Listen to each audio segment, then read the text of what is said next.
முடியாது என்று நீ சொல்லிக் கொண்டிருப்பதை வேறு யாரோ ஒருவர் செய்து கொண்டுதான் இருக்கிறார். அடுத்த வார்த்தை என்ன தெரியுமா? நாள் முடியாது என்றால் யாராலும் முடியாது. அடுத்த வார்த்தை என்ன தெரியுமா? யாராலும் முடியவில்லை என்றால் உன்னால் மட்டுமே முடியும் என்பதனை எப்பொழுது நீ நினைக்கிறாயோ அப்பொழுது கெட்ட போரிடும் உலகத்தை நீ வேரோடு சாய்த்து புதியதோர் உலகம் படைக்கிறாய். உன்னால் எப்படி சாத்தியமாகும்? சில உண்மைகளை தெரிந்து கொள். அதுதான் புதிய உலகம் படைக்க உதவும். பறவை வானத்தில் பறந்து கொண்டிருப்பதை பார்த்திருக்கிறாயா? அது கிளையில வந்து உட்காரும். மீண்டும் அது பறக்க வேண்டும் என்றால் அதனுடைய நடவடிக்கையை கவனி.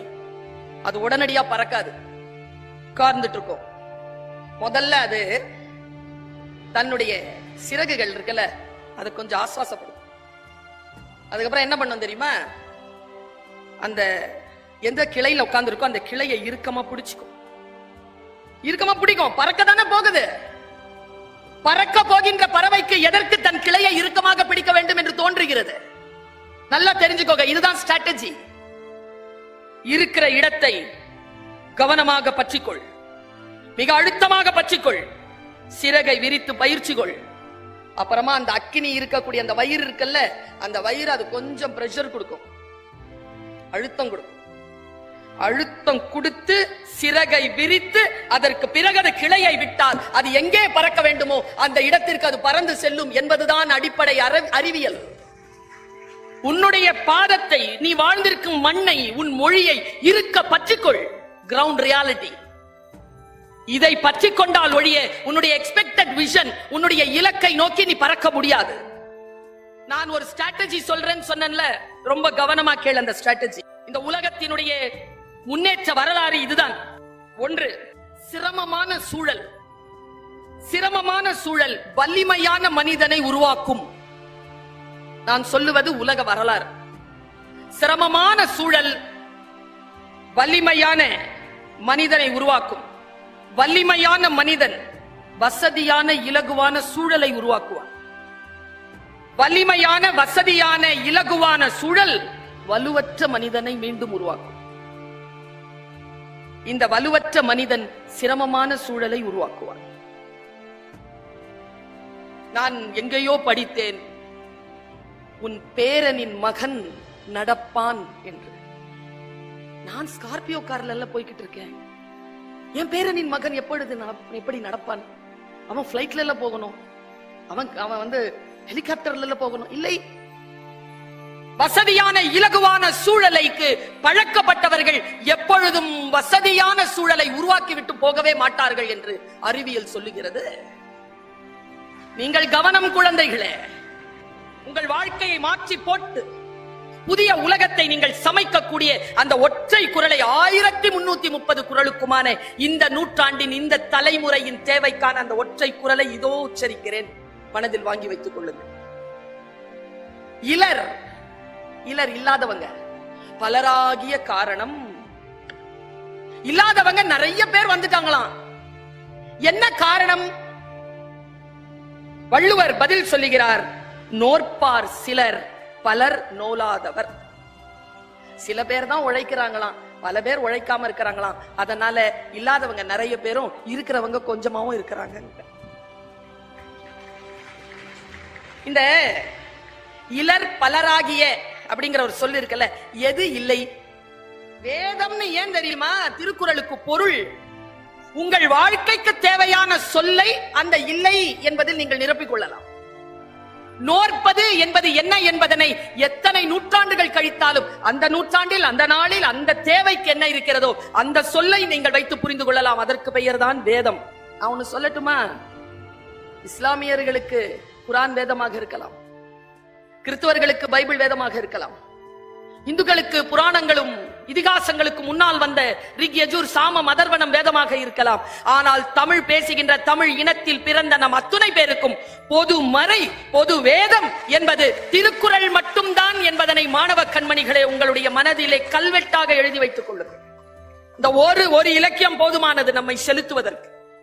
எந்த இடத்துல விட்டு கொடுத்துறாதீங்க. தேர்வுக்காக படிக்காதீங்க குறளை. தேர்வுக்காக படித்தால் மதிப்பெண்கள் மட்டும்தான் கிடைக்கும்.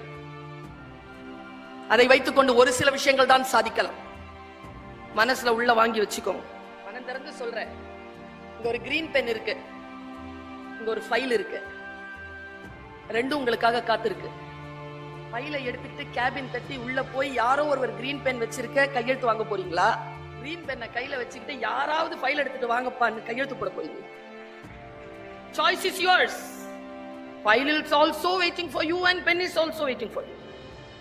And note என்ன தெரியுமா?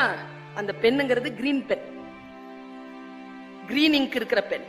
அதிகாரம் நிறைய இருக்கும் அதுல. நீங்கள் கையெழுத்து போட்டால் அதற்கான அதிகாரமே வேறு. அதை நீங்கள் கையில் எடுத்துக் கொள்ள வேண்டும் என்றால் குழந்தைகளே, அடிப்படையாக இருக்கக்கூடிய சில விஷயங்களை புரிந்து கொள்ளுங்கள். எனக்கு தெரிந்து இந்தியாவில் அல்ல உலகத்திலேயே இப்படி பிள்ளைகளை அழைத்து உட்கார வைத்து அவர்களுடைய பகுத்தறிவை தூண்டி அவர்களுக்கான வாழ்க்கையில் அவர்கள் வெற்றி பெறுவதற்கான சாவிகளை தரக்கூடிய இயக்கம் தமிழ்நாட்டில் மட்டும்தான் இருக்கிறது. தமிழ்நாட்டில் மட்டும்தான் இருக்கிறது. அதனால் தான் பாரதி சொன்னான், கல்வி சிறந்த தமிழ்நாடு. எப்படி சொன்னா பாருங்க, 1919 முன்னால் சொன்னான், கல்வி சிறந்த தமிழ்நாடு. நாம் படைக்காமல் புதிய உலகத்தை வேறு யார் படைத்து விட முடியும்?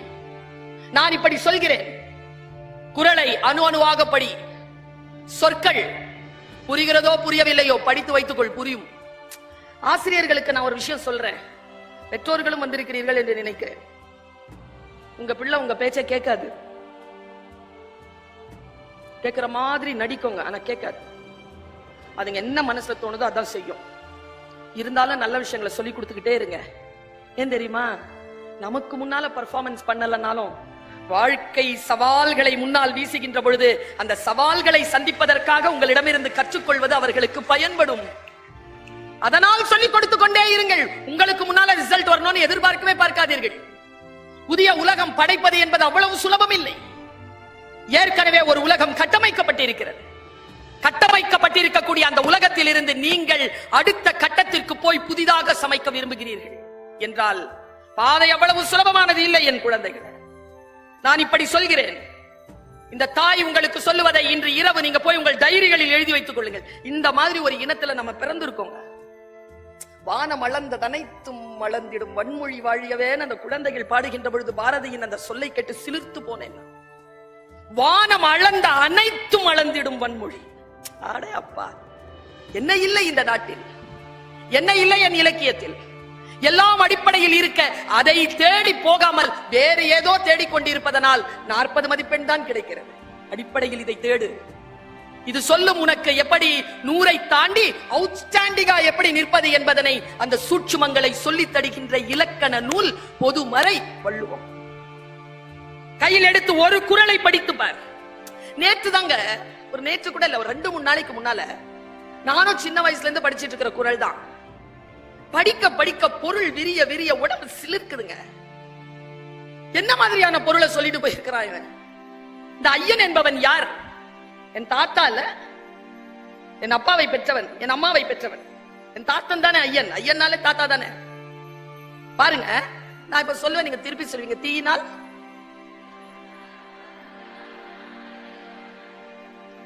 நான் எல்லாத்தையும் காட்சிப்படுத்துறவன், காட்சிப்படுத்தி பாக்குறேன்.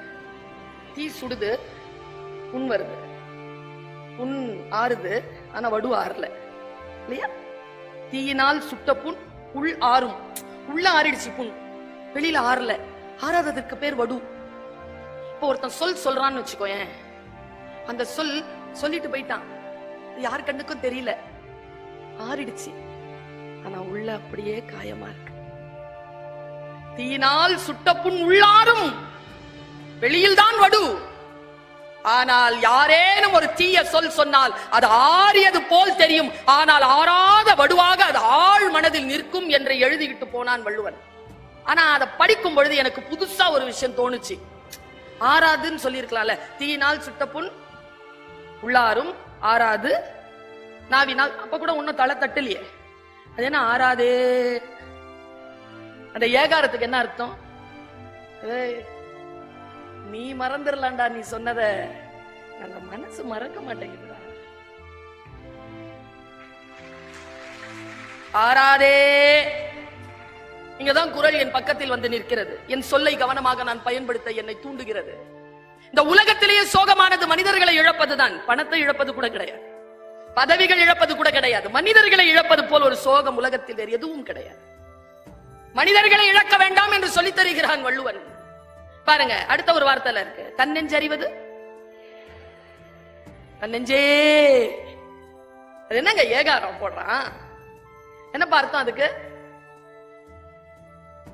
தன்னெஞ்சறிவது. என் பையன் ஸ்டூடெண்ட் கேட்டா, அறியாமல் போய் சொல்லலாமா?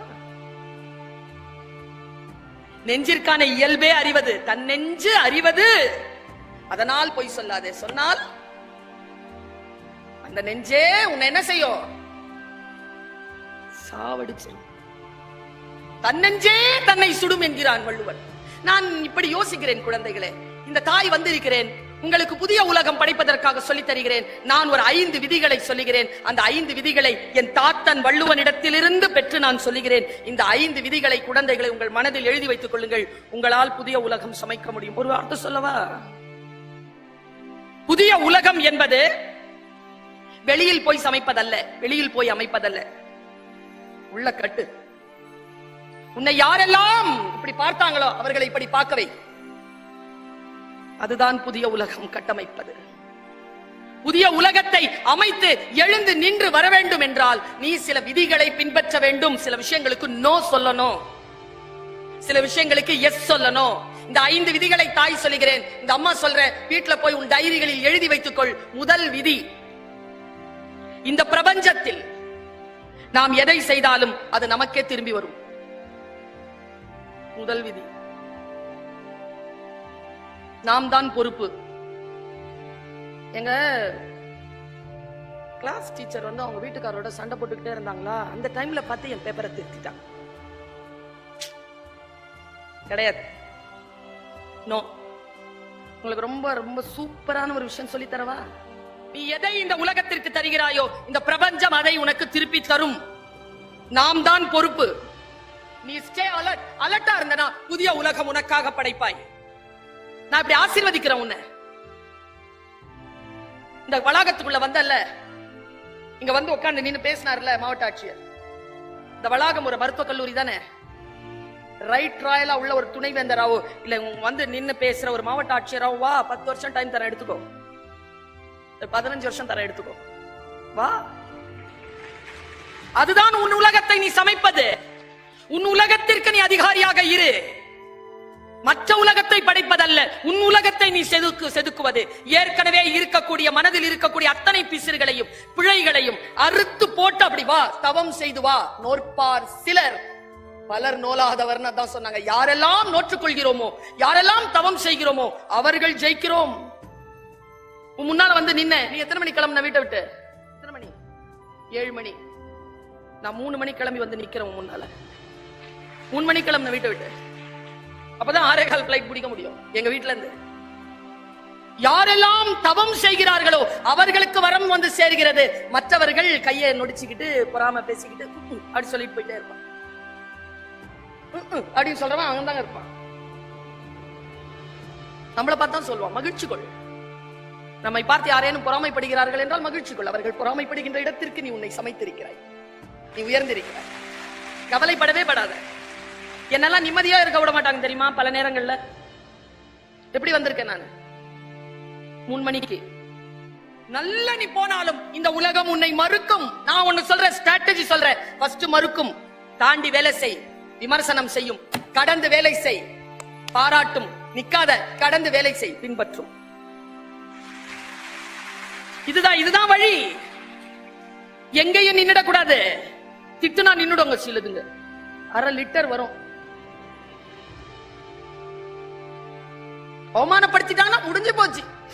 என்ன ஒருத்தன் சொல்றோம், அழுதுட்டே இருந்தான் ஒருத்தன். என்னடா 3 நாளா அழுகுறேன், கேட்கவே இல்லையா நீங்க? என்ன நேத்து வந்தவன் என்ன முட்டாள்னு சொல்லிட்டான். சரியாதான் சொல்லியிருக்காருன்னாரா குரு. நீங்களுமா? ஆமா, 15 வருஷமா என் ஆசிரமத்துல இருக்கிற. நேத்து வந்தவன் உன்னை முட்டாள்ட்டான். நேத்து வந்தவன் முட்டாள்னு சொன்னதுக்காக நீ அழுகுறனா? நீ முட்டாள் தானே. விமர்சனங்களை எதிர்கொள். தேவையாக இருந்தால் திருத்திக்கொள். எதிர்த்து பேசாதே. Don't react, do respond. புதியதோர் உலகம் படைப்பாய். To respond. யாரையும் பார்த்து கோபப்படாத, யாருக்கும் பகை கொள்ளாத, நடந்து போய்கிட்டே இரு. நான் எப்பவுமே சொல்றது உண்டு, don't chase the snake, treat the venom. பாம்பை தேடி போகாதே. நீயா படம் இல்ல ஊதுனா வந்து திரும்பி கொத்தன இடத்துல இருந்து விஷத்தை உருவுறதுக்கு. பாம்பை தேடி போகாதே. கடிபட்டு விட்டாயா, விஷத்திற்கு முறிவு செய். புதியதோர் உலகம் படைக்க வேண்டும் என்றால் சில விஷயங்களை நாம் எப்படி புரிந்து கொள்ள வேண்டும் என்பதற்கு சொல்லுகிறேன். நீ எதை தருவாயோ இந்த பிரபஞ்சம் உனக்கு அதையே திருப்பி தரும். நம்பர் 1 விதி. Number 2 super. இது வாழ்க்கையில் எதுவும் தானாக நடக்காது, எல்லாவற்றையும் நாம் தான் நடத்தியாக வேண்டும். நாம தான் செலுத்தும். தானா நடக்காது. சில பேர் நினைக்கிறாங்க தானா நடக்கும்னு. கிடையாது. நீ தான் எழுந்திருக்கணும், நீ தான் உட்காரணும், நீ தான் சாப்பிடணும், நீ தான் படிக்கணும், நீ தான் தூங்கணும், நீ தான் நடத்த வேண்டும். 2வது விதி. சிலவற்றை ஏற்றுக்கொண்டால் மட்டுமே மாற்றம் நிகழும். 3வது விதி. நான் ஒன்னு சொல்லட்டுமா குழந்தைகளே? நான் இப்போல்லாம் வந்து என் பிரார்த்தனையை மாற்றி இருக்கிறேன். இறைவா, நான் எதை மாற்றிவிடவே முடியாதோ அதை ஏற்றுக்கொள்ளுகின்ற மனப்பக்குவத்தை எனக்கு தருவாயாக. நான் எதை மாற்றிவிட முடியுமோ அதை மாற்றுவதற்கான மன எழுச்சியையும் செயல் ஊக்கத்தையும் எனக்கு தருவாயாக. 3வது, நான் எதை மாற்ற முடியும் மாற்ற முடியாது என்று பிரித்தறியக்கூடிய ஞானத்தை எனக்கு நல்குவாயாக. இதான் என் பிரார்த்தனையா இருக்கு. நான் சொன்னேன்ல உங்ககிட்ட, யாரெல்லாம் வந்து ஃபர்ஸ்ட் மார்க் வாங்குறவங்களை ஜெயிக்கணும்ட்டு யாராவது முன்னால வந்து நின்னு அப்படி உங்களை பயமுறுத்த நான் மார்க்க வச்சுட்டு பயப்படாம இருக்கக்கூடியவர்கள் யார் பயமுறுத்துறாங்களோ அவங்களை ஜெயிக்கிறாங்க. பயப்படாத, இன்னும் பார் உன் மார்க் என்னன்னு பார். உன் மார்க்ல இருந்து 2 மார்க் அதிகமா வாங்கு. 70 மார்க் வாங்குறேன்னு வச்சுக்கோ, 72 வாங்கு, அப்ப கூட ஃபர்ஸ்ட் மார்க் இல்ல நீ. அப்படி 76 வாங்கு, அப்ப கூட நீ தேர்ட் ரேங்க் தான். 78 வாங்கு, அப்ப கூட நீ தேர்ட் ரேங்க் தான். ஒருவேளை நீ 78 வாங்கும் போது 98 வாங்கினது 92 வாங்கிச்சுன்னு வச்சுக்கோ, அது ஃபர்ஸ்ட் மார்க் தான். நான் சொல்லட்டுமா, நான் ஜெயிக்கிறவ. 98ல இருந்து 92 அவ தோக்கறா, 72ல இருந்து 78 நீ ஜெயிக்கிற. ஸ்ட்ராட்டஜி. Show progress. நான் 55 மார்க் தான் 10th. ஆனா யூனிவர்சிட்டி விட்டு வெளியில வரும்போது I am university rank holder. ஒரே சிட்டிங் தான் யூஜிசி கிளியர். 5 வருஷம் கரெக்டா PhD கரெக்டா. அந்த டைம்ல ப்ரோக்ரஸ். Show progress. அதுதான் புதிய உலகம். யாரையோ பார்த்து எதையோ வைத்துக் கொண்டு மீனாக இருக்கிற நீ மரம் ஏறுவதற்கு முயற்சி செய்யாத. காத்திரு, உன் கடல் உன் முன்னால் வரும், அப்போ நீந்து. இந்த அம்மா சொல்ற இந்த வார்த்தையை மட்டும் உன் டைரியில எழுதி வச்சுக்கோ. இந்த 3வது விதி இருக்குல்ல, பக்கத்துல எழுதி வச்சுக்கோ. பெருங்கடலை அசைத்துக் கொண்டிருக்கிறது மீன் குஞ்சின் சின்ன துடுப்பு. பெருங்கடல் தான், நான் மீன் குஞ்சுதான், ஆனால் நான் அசைத்துக் கொண்டிருப்பது அந்த பெருங்கடலை. பெருங்கடலை அசைத்து பார் என் குழந்தையே, உனக்கான உலகத்தை நீ படைப்பாய். பெருங்கடலை அசைக்கணுமே. நான் மீன் குஞ்சு தானே, என்னுடைய துடுப்பு சின்னது தானேன்னு சொல்லிட்டு சும்மா இருந்துறாத. அசைத்துக் கொண்டே இரு. நான் சொல்றேனே, இந்த அளவிற்கு வந்து உட்கார்ந்ததே உன்னுடைய அசைவை பெருங்கடல் கண்டு ஓரளவு தன்னை அதிர வைத்திருக்கின்ற காரணத்தினால் தான் உனக்கு இந்த சீட்டே கிடைச்சிருக்கு. அது தெரியுமா உனக்கு? இந்த கடல் எல்லாம் அசைந்திருக்கிறது, இல்லனா இந்த சீட் உனக்கு கிடையாது. கவனம், யாரும் உனக்கு போட்டி கிடையாது. ஜெயிச்சுக்கிட்டே வா. அதுதான் உன்னுடைய நோக்கமாக இருக்க வேண்டும். 3வது விதியை நான் சொல்லி முடித்தேன். 4வது விதி, நாம் மாறும்போது சிலது மாறும். அதை நீ தெரிஞ்சுக்கோ. மற்றவர்களே மாற வேண்டும் என்று நினைக்காதே. நீ மாறுகின்ற பொழுது பல விஷயங்கள். ஒருத்த யோகா பண்ணிக்கிட்டே இருந்தானா, குருநாதர் கிட்ட வந்து கேட்டானா, நான் யோகா பண்றேன் எனக்கு நல்லதான்னு. நீ யோகா பண்ணா உன்னை சுத்தி இருக்கிறவங்களுக்கு நல்லதுன்னு அவரு சைலண்டா இருப்பான்ல, ஒன்னும் செய்ய மாட்டாரு. நீ மாறினால் எல்லாம் மாறும். 5வது விதி, கடைசி விதியை சொல்லுகிறேன். நேற்று, இன்று, நாளை 3ம் ஒன்றோடு ஒன்று தொடர்பு கொள்ளும். புதுசா ஒண்ணு வந்து விழாது. நேற்று என்ன செய்தாயோ இன்றைக்கு நீ அதை எதிர்கொள்ள வேண்டும். இன்றைக்கு நீ எதை செய்கிறாயோ நாளை அதை அறுவடை செய்ய வேண்டும். நேற்று, இன்று, நாளை என்பது ஒன்றோடு ஒன்று தொடர்பு இருக்கிறது என்பதனை மட்டும் புரிந்து கொள். ரொம்ப சூட்சமமா ஒரு விஷயம் சொல்ற, ரொம்ப பெரிய ஆடியன்ஸ்க்கு சொல்ற வார்த்தை நான். ஆனா எனக்கு என்னன்னா, விதை தானே, விதைச்சிட்டு போறேனே. விதைத்தவர்கள் தூங்குகிறார்கள், விதைகள் தூங்குவதே இல்லை, அது முளைக்கிறது. எனக்கு விதை ரொம்ப பிடிக்கும் குழந்தைகளை. ஏன் தெரியுமா? பாரு, மண்ணுல புதைக்கிறாங்க, புவி ஈர்ப்பு சக்திக்கு எதிரா கிளம்புது பாரு மேல. கொள்ளந்துகிட்டு கிளம்புது பாரு. அது கிளம்பும் பொழுதுதான் நீ அந்த பச்சையை பார்ப்ப. ஆனால் உள்ளே வெடிக்கின்ற விதையை எப்பொழுதேனும் வாய்ப்பு கிடைத்தால் பார். உள்ளே சிதைந்து அழியாமல் உன் பச்சையை நீ வெளியில் கொண்டு வர முடியாது என்று சிறிய செடி நமக்கு சொல்கிறது. கம்ஃபர்ட் ஜோன்ல உட்கார்ந்துட்டு ஒன்னும் செய்ய முடியாது. நான் உங்க எல்லார்கிட்டையும் சொல்றேன், இந்த கொள்ளிக்கட்டையினுடைய யூசேஜை குறைச்சிக்கோ.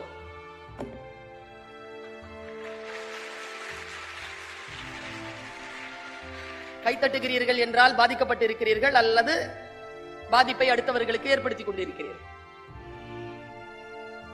இதையே பார்த்து என்கிட்ட இருக்குது 512 GB. என்ன வேணாலும் நான் செய்யலாம்.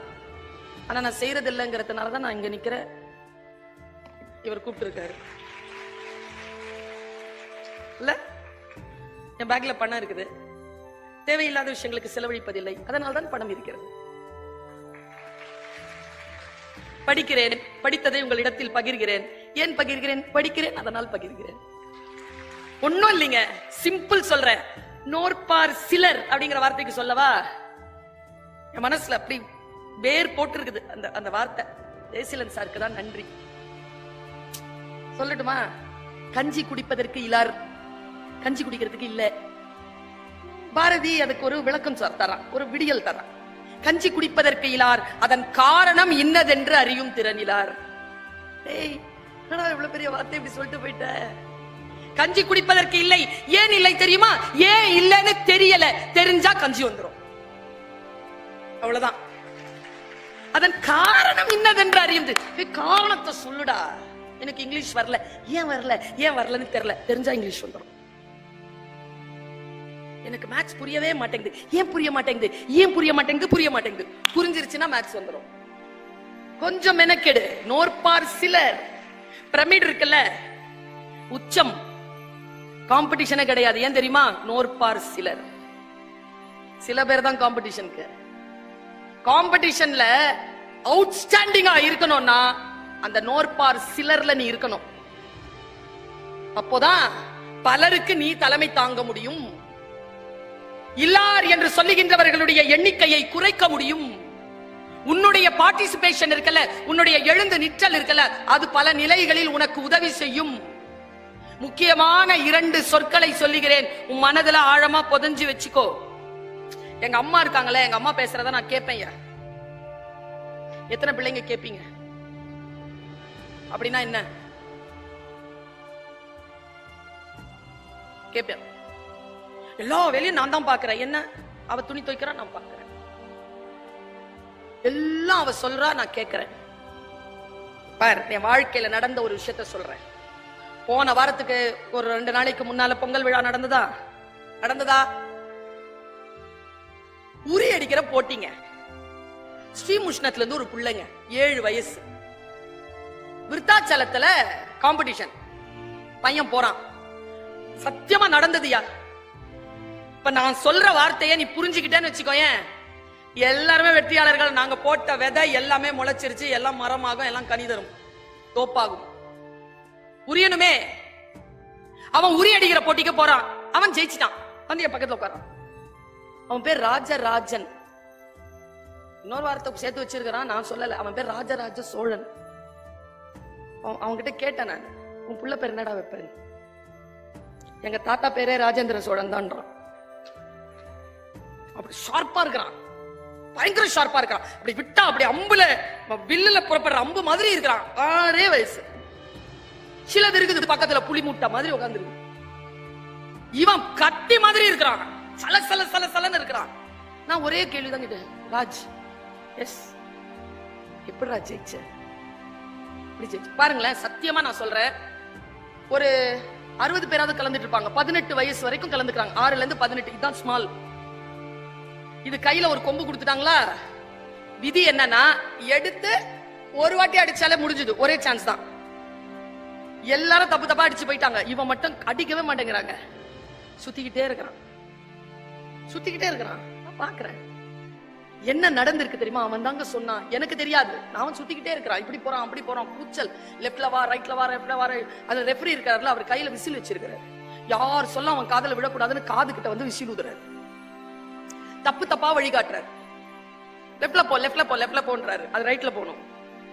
எப்படிடா ஜெயிச்சேன்னா அவன் சொன்ன ஸ்ட்ராட்டஜி உங்களுக்கு தெரியணுமா? எப்படி ஜெயிச்சான் தெரியுமா? அவன் சொல்றான், அத்தனை சத்தத்திலும் ராஜா என்று அழைத்த என் அம்மாவின் குரலை கேட்டேன். சொன்னதுங்க,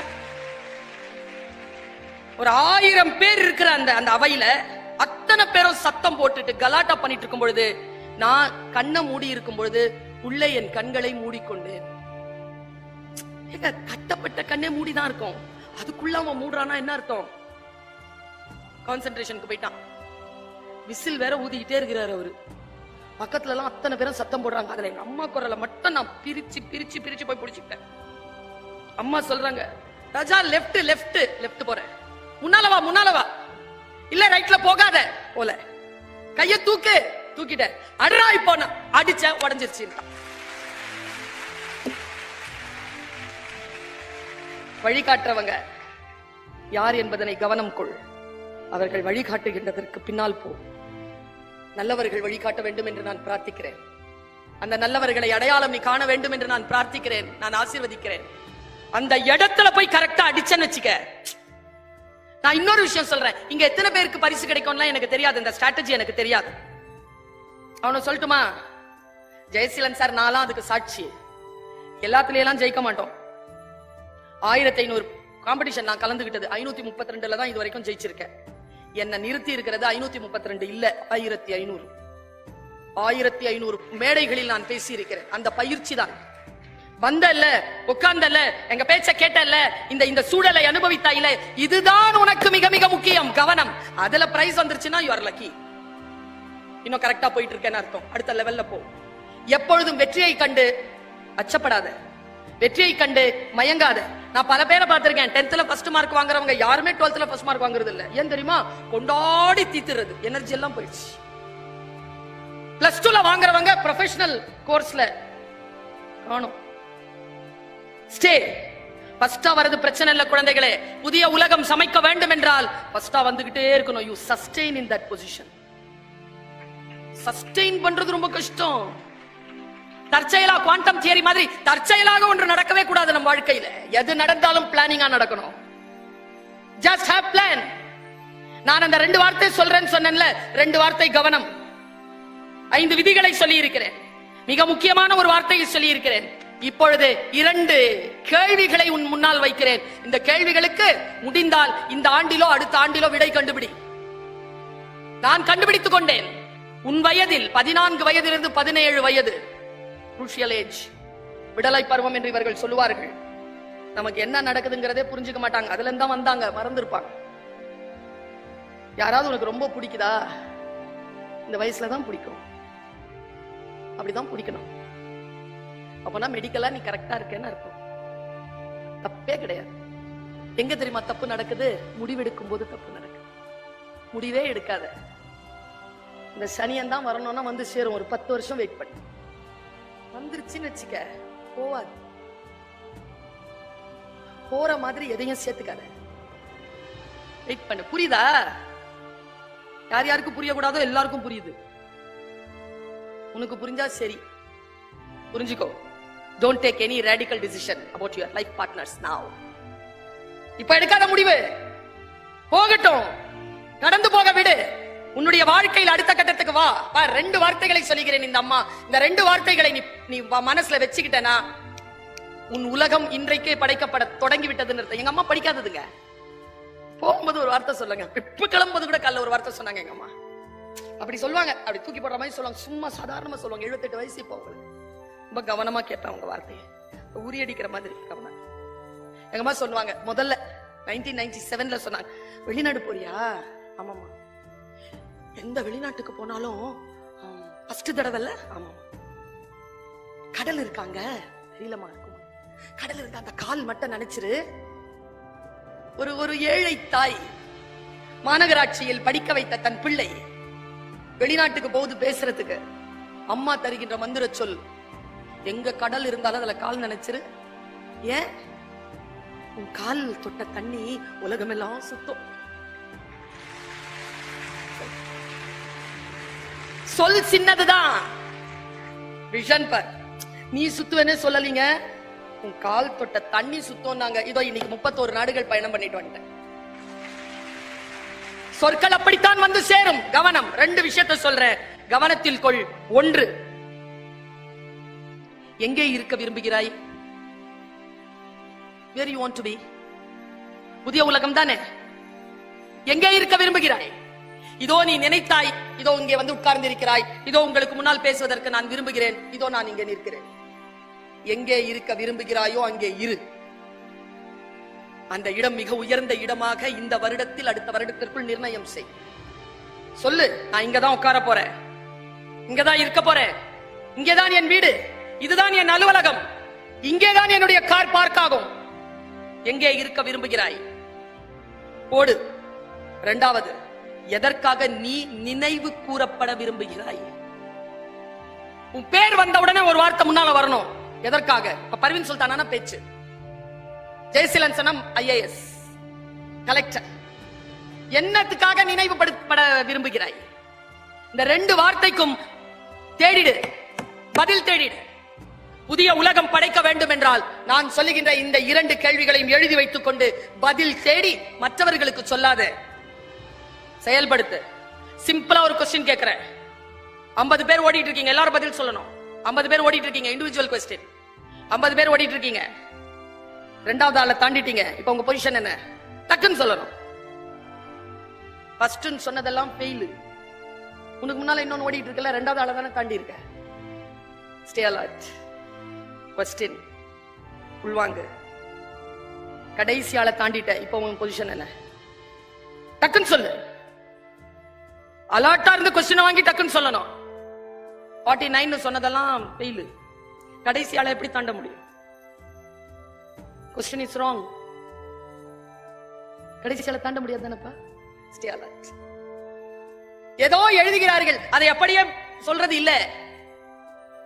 ஒண்ணும் இல்ல, இடைக்கழி நாடுன்னு சொல்லிட்டு ஒரு இடத்தை பார்த்த, இடைக்கழின்னு ஒரு இடத்தை பார்த்த உடனே, அடடா, சிறுபான்மைப்படை எழுதிய நல்லூர் நத்தத்தனார் வாழ்ந்த நாடு இல்ல, இடைக்கழி நாடுன்னு வருது மனசுல. எங்கோ படித்தது எங்கோ வர வேண்டும். நல்லா தெரிஞ்சுக்கோங்க, உலகத்திலேயே மிகப்பெரிய சாபம் என்ன தெரியுமா? கற்றது தேவைப்படுகின்ற பொழுது மறந்து போவதுதான். அழகா சொன்னார் கலெக்டர், கடைசி நிமிஷத்துல படிக்காத, படிக்கிறது எதுவும் உதவாது. நான் சொல்ல முடியாது, ஆனா டீச்சர் நான் கடைசி நிமிஷத்துலயாவது படிச்சு தொலை அப்படிம்ப நானு. ஆனா ஜெயிச்சவர் சொல்றார், கடைசி நிமிஷத்துல படிச்சா மனசுல நிக்காது, ஏன்னா படிச்சு கலெக்டர் ஆனவன் நானுங்கிறாரு. படிக்கிறது என்னது? It's a discipline. டிசிப்ளின் என்ன குழந்தைகளே? டிசைபிள்ல இருந்து வந்ததுதான் டிசிப்ளின். சீடரில் இருந்து வந்ததுதான் படிப்பு. ஒழுக்கம். டிசிப்ளினா ஒழுக்கம்னு யாராவது சொன்னீங்கன்னா இன்னைக்கு நான் அர்த்தத்தை மாத்தி சொல்றேன். டிசிப்ளினா கற்றல், லேர்னிங். நீ எதை கற்கிறாய் அதுதான் உன் டிசிப்ளின். கற்றது நிற்கத்தகதான், கற்றது நிற்கணும். நல்லா யோசிச்சு பார். ஒழுக்கம் அப்படிங்கிற சொல் தான் டிசிப்ளினா. தொடர்ந்து ஒழுகுவதற்கு பேர் தான் ஒழுக்கம். தீ ஒழுக்கம், நல்லொழுக்கம்னு 2 இருக்குதுல. எதை நீ தொடர்ந்து ஒழுகுகிறாயோ அதில் நீயாக வருவாய். எதை நீ வாக்க விரும்புகிறாயோ அது வருவாய். நான் இப்படி சொல்றேன், நாம தேடி வருகின்ற பொருள் வேறாக இருக்கலாம், ஆனால் கிடைப்பது அதை விட உயர்ந்ததாக இருக்கலாம். தேடி வந்த இடத்திற்கு மிக நிர்ணயம் செய்து கொண்டு போ. தாவீது போல போ. தாவீது எப்படி போனானோ அப்படி போ. வாழ்க்கையில் புராணங்களை, இதிகாசங்களை, இலக்கியங்களை வாசித்து புரிந்து கொள். ஒரு மொழியை விட இன்னொரு மொழியையும் கற்றுக்கொள். ஒரு டேலண்டை விட இன்னொரு டேலண்ட் இருக்கட்டும். இதுக்கெல்லாம் உனக்கு வாழ்க்கையில் 5 வருஷம் 6 வருஷம் பத்தாது. Stay alert. இத பயன்பாட்டை குறைத்துக் கொண்டால் நிறைய விஷயங்களை படிக்கலாம். நான் குறைச்சுக்கிட்டேங்க, என்ன நானே சவுக்கால் அடிச்சுக்கிறேன். இதுல தெரியுமா உனக்கு? இதுல நான் என்ன நானே சவுக்கால் அடிக்கிறது எப்படி தெரியுமா? 10 மணிக்கு ஆஃப் போட்டிருக்கேன், ஸ்கிரீன் ஆஃப், போன் ஆஃப். எந்த அப்ளிகேஷனும் திறக்கவே முடியாதபடிக்கு அப்ளிகேஷன் போட்டு வச்சிருக்கேன். 10 மணிக்கு மேல நான் கேட்டானா கெஞ்சணும் அதுகிட்ட. 7 கேள்வி கேட்கும். 7 கேள்விக்கும் பதில் சொல்லி உள்ள போறதுக்குள்ளேயே ஆசை விட்டு போயிடும் அதை பார்க்கணும்னு. அது வாரத்துக்கு ஒரு வாட்டி வரும். காரி துப்பம் என்ன இந்த வருஷம் இந்த வாரம் வந்து நீ 7 மணி நேரம் அதிகமா பயன்படுத்தி இருக்க சொல்லுவோம். நானே குறைஞ்சிரு. இப்ப என்ன தெரியுமா ஆச்சு? 2 மணி நேரமாக நான் குறைத்திருக்கிறேன். செல்போன் யூசேஜ் 2 மணி நேரமாக குறைத்திருக்கிறேன். இதுல என்ன நடக்குது? நான் நிறைய படிக்கிறேன், ஹெல்த்தை பாத்துக்கிறேன், நிறைய பயணம் பண்றேன், நிறைய விஷயங்கள் மைண்ட் ஃப்ரீயா இருக்கு. யாரோ ஒருவர் சொல்வதை, யாரோ ஒருவர் கேட்பதை நான் கேட்பதில்லை, நான் பார்ப்பதில்லை, நான் தேர்ந்தெடுக்கிறேன். இது ரொம்ப அபாயகரமானது, துன்பத்தை தரக்கூடியது. நான் சொல்லுகிறேன். நான் இன்னும் 2-3 நிமிஷத்துல என் பேச்சை நிறைவு செய்கிறேன். அதற்குள் மிக முக்கியமான விஷயத்தை சொல்றேன் குழந்தைகளே. அன்னைக்கு சார் நான் இத என் வீட்டுல வந்து ஒரு கூகுள் ஒண்ணு வாங்கி வச்சிருக்கேன் சார். ஒண்ணும் இல்ல, நான் என்ன பண்ணேன், குளிக்க போலான்ட்டு ஒரு பாட்டு போட்டேங்க, ஹிந்தி பாட்டு. மேரா தில் தா அகேலான்னு ஒரு பாசிகர் பாட்டு எனக்கு பிடிக்கும். நான் உருது பாட்டுலாம் கேட்பேன், வீட்டுல உருது எல்லாம் பேசுவேன். மேரா தில் தா அகேலான உடனே பெல் அடிச்சிருச்சு. ஏ கூகுள், மேரா தில் தா அகேலா அப்படின்னா அது நான் என்ன வாய்ஸ்ல வச்சிருக்கேன்னா எல்லாரும் பொம்பளை வாய்ஸ்ல வச்சிருப்பாங்க. அலஸ்கா அப்படின்னா S Shankar I am hearing you அப்படின்னு பொம்பளை வாய்ஸ்ல பேசல, நான் ஆம்பளை வாய்ஸ் வச்சிருக்கேன். வேலைக்காரங்கள நான் அவங்கள வச்சிருக்கேன். நிறைய பேர் பெண் வாய்ஸ் வச்சிருப்பாங்க, நான் ஆண் வாய்ஸ் வச்சிருக்கேன். அதை என் பழி வாங்குற போக்குன்னு வச்சுக்கோயேன். நான் சொன்ன ஒரு வேலை செய்யறதுக்கு ஒரு ஆண் குரலாவது இருக்குது. ஏன்னா மத்தவங்களுக்கு எல்லாம் வேலை செஞ்சு செஞ்சு பழகிட்டோம் சார் நாங்கெல்லாம். நீ ஊருக்கே ராணியா இருந்தாலும் வீட்டு வந்து இரட்டை சுமை, இரட்டை சிலுவைகள் சுமக்குற எல்லா பெண்களும் தான். மேரா தில் தா அகேலான்னு சொன்னா பெல் அடிச்சது. என்னடா பெல் அடிக்குதுன்னு சொல்லிட்டு அப்படியே போயிட்டேன். வீட்டுல யாரும் இல்ல. தரந்தா தினசரி அந்த பத்திரிக்கை போடுறவர் காசு வேணும்னாரு. சரின்னு எடுத்து காசு கொடுத்துட்டு மூடிட்டேன். வந்தா பொம்பளை குரல் கேக்குது. Sultana, I think you are back. I want to connect myself with you. Please sit down. என்னடா உட்கார்ந்துட்டானா? Have a deep breath. Have a glass of water. Take your mobile and call Ami. Amina எங்க அம்மா. என்னடா இதெல்லாம் சொல்லுதேன்னு யோசிச்சு பார்த்தா ஒண்ணும் இல்லைங்க. மேரா தில் தா அகேலானா என்ன அர்த்தம்னா என் மனம் தனிமையில் தவிக்கிறதுன்னு அர்த்தம். அது பாட்டுன்னு சொல்லிட்டு நான் நிறுத்திட்டேன்னா அது நான் டிப்ரெஷன்ல இருக்கிறேன், ஏதாவது பண்ணிக்க போறேன்னு சொல்லிட்டு எனக்கு வந்து கவுன்சிலிங் கொடுக்குது. ஏங்க என் அனுமதி இல்லாமங்க இந்த மொபைல் இருக்குல்ல, நீ எதை பாக்குறியோ திருப்பி திருப்பி உனக்கு அதுவே வரும். நீ அதை வச்சுக்கிட்டு யாருக்கிட்ட பேசணும்னு வச்சுக்கோங்க, நல்ல கைடு எங்க கிடைக்கும் தெரியல அப்படின்னா இன்ஸ்டாகிராம்ல, உன்னுடைய மெயில்ல, உன்னுடைய பேஸ்புக்ல எல்லாம் கைடு பத்திய விஷயங்களா வரும். யார் கேட்கறாத? அப்ப மூன்றாவது கண் நம்மை பார்த்து கொண்டே இருக்கிறது என்றால் இந்த நிலையில் நான் நினைக்கின்ற பொழுதுதான் இந்த கருவி எனக்கு பயன்பட வேண்டுமே தவிர அது நினைக்கின்ற அளவிற்கு என் வாழ்க்கை பயன்பட்டு போகாது என்கின்ற ஏஐயிலிருந்து கிளம்பி ஆரைக்கு வாங்க என் குழந்தைகளே. ரியல் இன்டெலிஜென்ஸ் நீங்க எல்லாருமே. ரியல் இன்டெலிஜென்ஸ் ஒருபோதும் ஆர்டிபிஷியல் இன்டெலிஜென்ஸ் அது கிட்ட